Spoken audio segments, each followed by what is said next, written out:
Welcome back to my channel. আশা করি সবাই ভালো আছেন। কাজের চাপে থাকার কারণে এবং অনেক নানান ধরনের প্রতিকূল পরিস্থিতিতে থাকার কারণে ভিডিও বানানো সম্ভব হচ্ছে না, টিউটোরিয়াল তো দেওয়াই সম্ভব হচ্ছে না।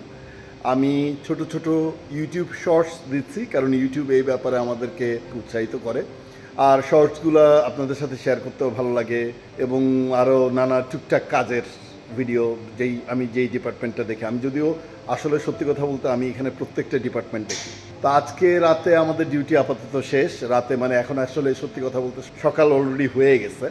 তো আমি ভাবলাম যে খুব চট জলদি একটা ভিডিও করে ফেলি আপনাদের জন্য।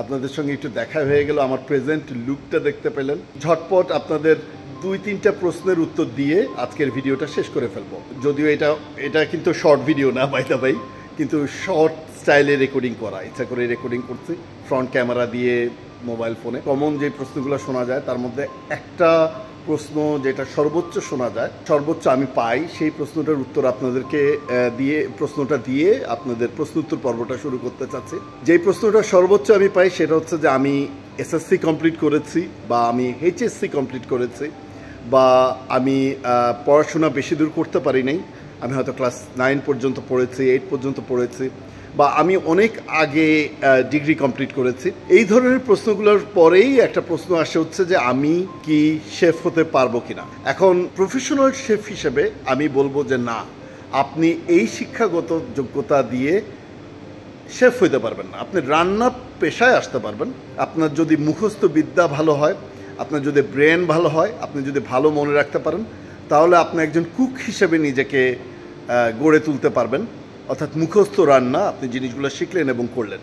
কিন্তু শেফ হওয়ার জন্য আপনার মধ্যে ক্রিয়েটিভিটি থাকতে হবে, নাম্বার 1। নাম্বার 2, আপনাকে অনেকগুলো বিষয়, বিশেষ করে আমাদের এই পেশায় ম্যাক্সিমাম টার্মসগুলোই সব 99.99% টার্মস ইন ইংলিশ। সো আপনাদেরকে অবশ্যই ইংরেজিতে খুব ভালো পারদর্শিতা আপনাদের থাকতে হবে।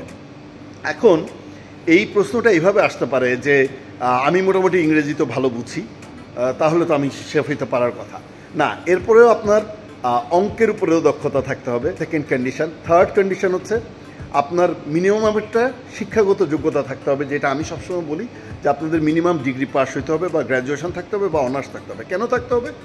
এই জন্য থাকতে হবে যে এখন এই পেশায়, শেফ পেশায়, more and more educated people's are coming. So আপনি ধরেন যে আপনি শেফ ট্রেনিং নিলেন, আপনি এসএসসি পাস করলেন, আপনি সামহাও কোথাও এক জায়গায় ভর্তি হইলেন, আপনি শেফ প্রশিক্ষণ কমপ্লিট করলেন, আপনি কাজ করতে আসলেন কিচেনে, আর সেইখানে আরেকজন আপনার সঙ্গে শেফ ট্রেনিং নিয়েছে, কিন্তু তার অনার্স কমপ্লিট করা আছে বা মাস্টার্স কমপ্লিট করা আছে, এবং সেও আসলে আপনার সঙ্গে কিচেনে কাজ করার জন্য। তো স্বাভাবিকভাবে আপনার চাইতে তার প্রায়োরিটি বা তার মূল্যায়নটা বেশি হবে, কারণ তার শিক্ষাগত যোগ্যতা বেশি, সে বিষয়গুলো বুঝবে বেশি, ধরতে পারবে বেশি, তার ইংরাজি, বাংলা, অঙ্ক সব দিকেরই দক্ষতা, এবং যেহেতু সে কলেজ ইউনিভার্সিটি লেভেল কমপ্লিট করে আসছে, তার ওই দক্ষতাগুলো আপনার চাইতে, আপনি যেহেতু মাত্র স্কুল কমপ্লিট করেছেন, আপনার চাইতে বেশি হবে। তো আপনি শেষ পর্যন্ত চ্যালেঞ্জে পড়ে যাবেন। এরকম আমার সাথে অনেক শেফরা চ্যালেঞ্জে পড়ে গেছে এবং শেষ পর্যন্ত তারা পেরে ওঠে না। আমার এখানে এমন অনেক শেফ, এই নতুন কিচেনে আমি মাত্র এখানে জয়েন করেছি, আজকে 7-8 মাসের মতো হয়েছে। তো এই 7-8 মাসে জয়েন করার পরে আমার এখানে অনেক সিনিয়র যারা কাজ করে, তারাও এখানে খুব অল্প সময়ের মধ্যে আমার অধীনে কাজ করতে শুরু করেছে।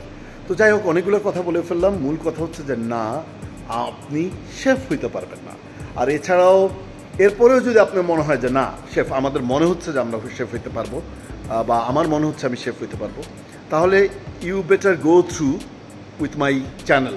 আপনি আমার চ্যানেলটা একটু ভালোভাবে চেক করেন এবং চ্যানেলের ভিডিওগুলো একটু ভালোভাবে চেক করেন। অনেকগুলো ইনফরমেশান নিয়ে নানা ধরনের ভিডিও আছে, খেয়াল করে দেখেন যে ওই ভিডিওগুলো আপনি ভালো বুঝতে পারেন কিনা।